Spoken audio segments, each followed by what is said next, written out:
Welcome to the bold analysis, ladies and gentlemen. This evening, I have perused the 17-page document, the petition that was sent to the Meru County Assembly for the impeachment of Madam Governor Kawira Mwangaza.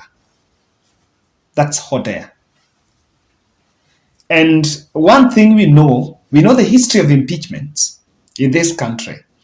There was one that went, Waiguru Waiguru was impeached, then was served in the Senate, courtesy of a last-minute call from President Uhuru Kenyatta and Raila Odinga.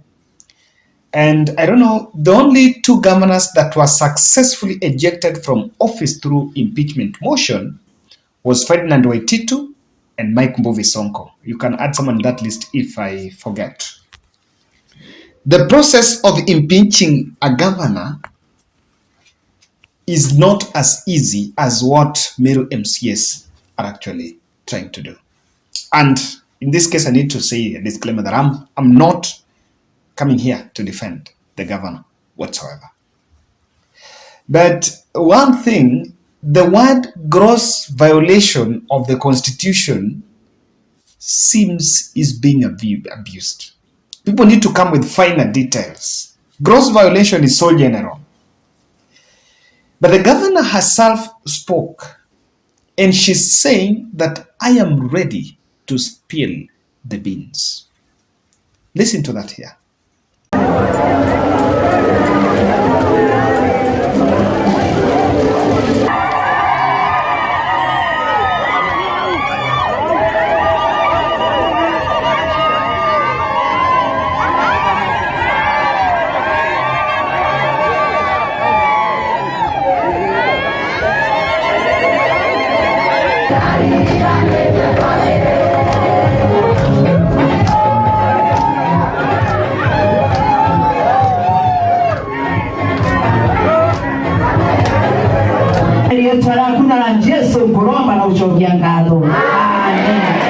Karibuni iwaisasi umesite.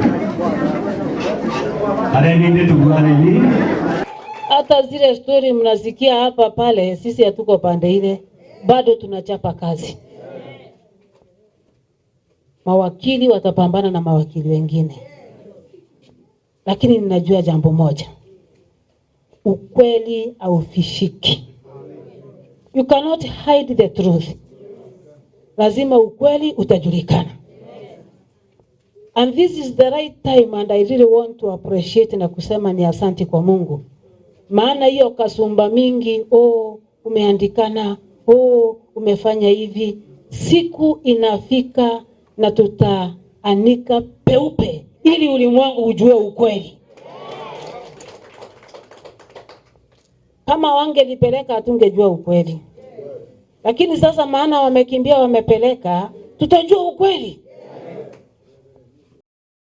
And I am a strong critic of Governor Kawira on one ground, the public displaying of their romance, if you allow me use that word, with the husband.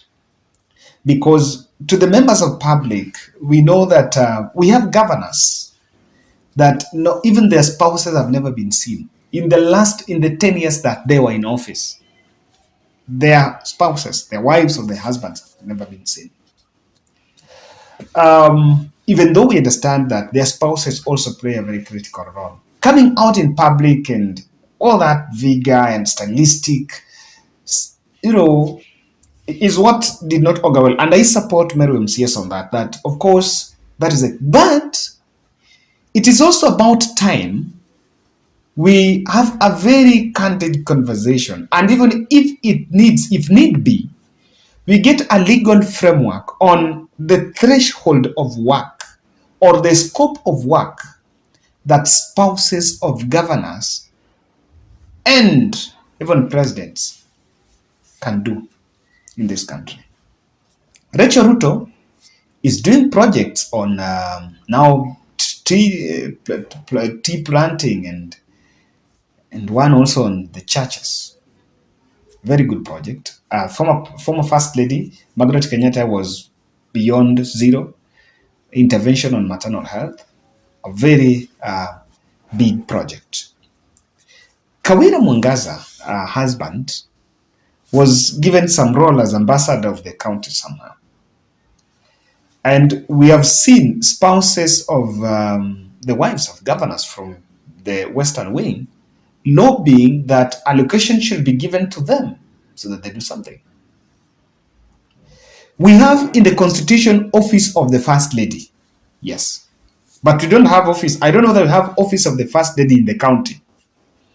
And if that office was called First Lady, do we have one of the first man? It is about time you have that candid conversation, because our democracy is growing, and before we know, things are going to catch up with us. Well, we'll have a governor in Meru, and the husband is even an MP or an MC or a senator. We're going to have, so we need to, we may deal with this as a Meru issue, but there is something we need to talk about it. I don't know what's your take. Ukishachaguliwa as a governor, what should your wife do? Should your wife do something, even if not within the county, being paid by the exchequer, but if he's running some charitable program, like what Beyond Zero is doing? I want to, if you ask me, this is my thought, that the governor is not a governor with the husband or with the wife, but that the husband or the spouse have access to power, trappings of power, just like what Charlie Ruto is doing. Charlie Ruto is, whatever she's doing, who, I don't know it, maybe few people know, she's simply doing it successfully because she's close and she has that network. Now, if the network, the governor network, the spouses can use to empower the community, then that's where we need to find out how we legislate on that. But then, I want us to go back to this. What do you think Madam Governor wants to talk about? She's speaking so confident, I can tell you.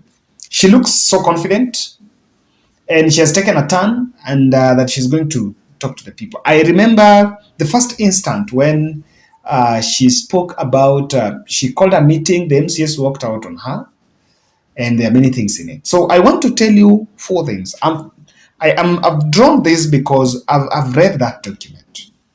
Of course, it's in some soft copy. I've read that document for better part of the day. And the 4 things that are at stake in Meru. Very clear power sharing deal at the executive. Kawira Mwangaza, when President Ruto went to Meru, remember after Ruto was sworn in, I think it was before he was sworn in, before even the Supreme Court verdict came out, Ruto was in Meru. And Kawira Mwangaza skipped that meeting. After skipping, it was a church event, she said she was out of the county. After skipping, she went in a Facebook page and mentioned that she's not, it's not a must, she actually said that she was out of the county, and people blamed that perhaps she skipped that meeting. Now, there have been Senate, intervention from Senate, Peter Munya, and the rest of Meru leaders to reconcile her with the MCAs. But the real thing is that there were names that were proposed to her for her to name them as, to appoint them in the cabinet. But maybe she didn't do it. So that is also one thing on table. Even though other people have said that she's very arrogant, I don't know. I looked at it as also character assassination, saying that she's really disregarding the MCAs. That's what some of the things that MCAs are writing in the affidavit, in that impeachment petition. So the huge power sharing, the big thing is the UDA MPs, not UDA leaders who campaigned for William Ruto. They could not be absorbed in the national space, and they are supposed to be absorbed in the county so that they remain loyal with UDA. And that is what people, the UDA want. And exactly, that's what is at it. Number 2, huge tenders looming. Huge tenders. Their county is an employment bureau, in the words of Edwin Sifuna. And there are money tenders that county is running, projects that county is running, the county is having tenders. I look at this as also the business people in Meru are maybe feeling like they're not part of Kawira's deep state. And because of these looming tenders, They want to push her to the wall so that she can also toe the line. It's just ile ya watu wanasema huyu lazima tutamfuza adabu. That could be on it. The tenders. The other aspect. Remember, the budget that Kawira is supposed to use is the budget that was passed when the other governor, the former governor, was there, Kiretu Murungi. So for her to achieve her dreams and what she planned to do for the people of Meru, she actually has to roll a supplementary budget.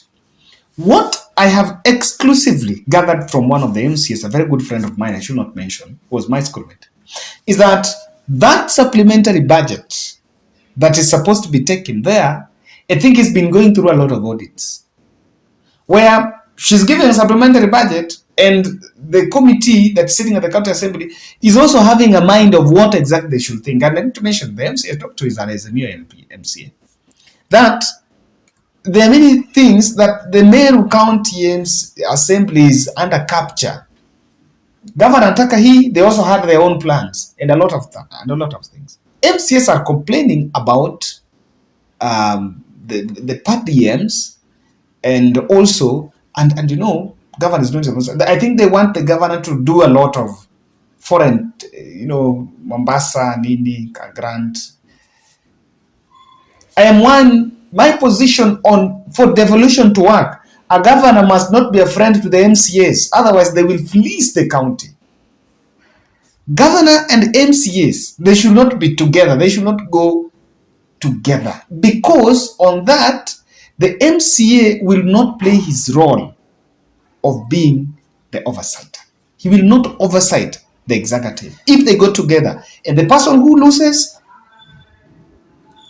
is Mwananchi. However, with that bad blood, the MCAs have found a very good way to push the county boss to the wall. What is in that petition looks like personal character traits that someone doesn't like. Gross misconduct, have subjected the county to embarrassment. You know, the things, they're just adjectives that are you cannot clip what Madam Governor has failed to do in terms of numbers. I was looking for 10 million supposed to be used to build Barabaro to do this, and he calculated 30 million because the way Waiguru's petition was tight, there is nothing tight there. But maybe it's a blessing in disguise that impeachment is coming at a time when there seems to be a divide between Gema and Kalenjin. So maybe it will get to Senate, and you can see. It's interesting. Let's make devolution work. It's 3 months, really. Let's make devolution work. But, MCS, hapana. Well, I don't know what are thoughts in Nyeri. My point in Meru, my point here is, what is the role of the spouses of governors and presidents and even cabinet ministers? We should look at it, because tusidanganyane, First Lady and First Man, Waiguru's husband, was actually confessing one day that he was chased in a First Lady's event. If First Ladies or Paranya used to go to public events with his wives, and it was cool. But there needs to be a red line, a line that cannot be crossed, so that we avoid embarrassments where Obado's family, wife, children were all involved in a scandal. Same thing faced Waititu in Sonko here in Nairobi. So that's why I looked at it that we need to get a legislation.